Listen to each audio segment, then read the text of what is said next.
বিসমিল্লাহির রহমানির রহিম। আসসালামু আলাইকুম। কেমন আছেন সবাই?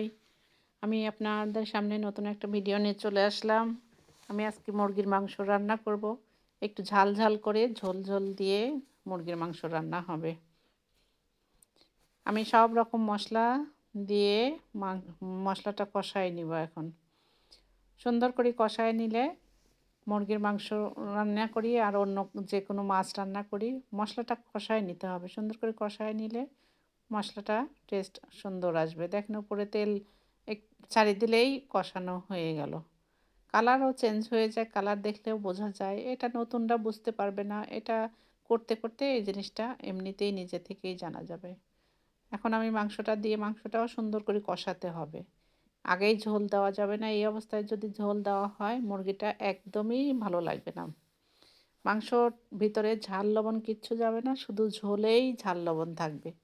এর জন্য মাংসটা সুন্দর করে কষানো লাগবে পানি ছাড়া। পানি দিয়ে যদি রান্না করা হয় এখন মাংস ভিতর একটুকু টেস্ট লাগবে না, ঝোলটা টেস্ট লাগবে। এর জন্য সুন্দর করে মাংসটা কষাতে হবে পানি ছাড়া, একটু ঢাকি দিতে হবে, আবার কষাতে হবে, এইভাবে খুলে খুলে নাড়াচাড়া করে করতে হবে। আমি ফ্রোজেন মটরশুঁটি দিয়ে রান্না করব। আমি সারা বছরের জন্যই ফ্রোজেন করে রাখি।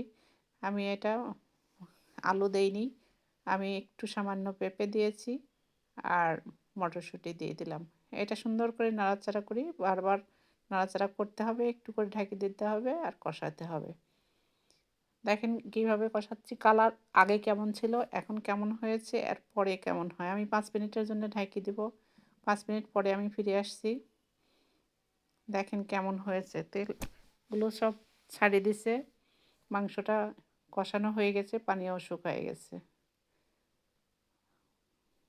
এটা দেখলেই বোঝা যাবে যে কীরকম হলে ঝোল দিতে হবে।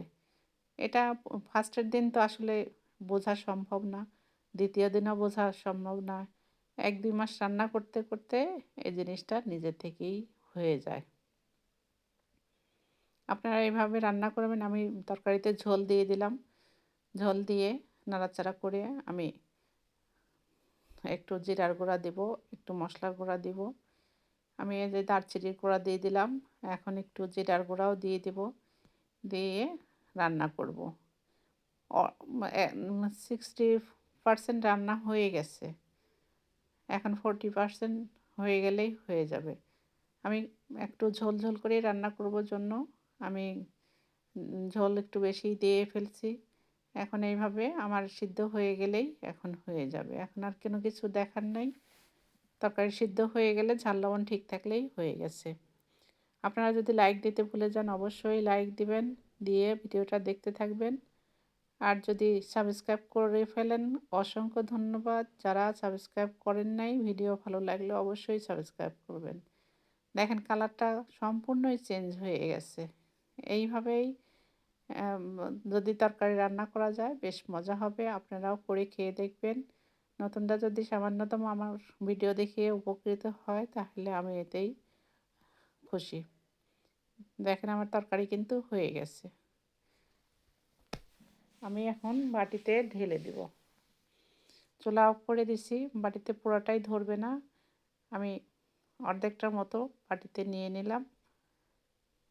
এখন আমি সার্ভ করার জন্য টেবিলে নিয়ে যাচ্ছি। কালারটাও সুন্দর আসছে, খেতেও বেশ মজা হয়েছিল। আপনারা দোয়া করবেন, এভাবেই সবাই আমাকে সাপোর্ট করতে থাকবেন। সবাইকে সাপোর্ট করলে আমরা সবাই ইনশাআল্লাহ এগিয়ে যাব। আল্লাহ হাফেজ।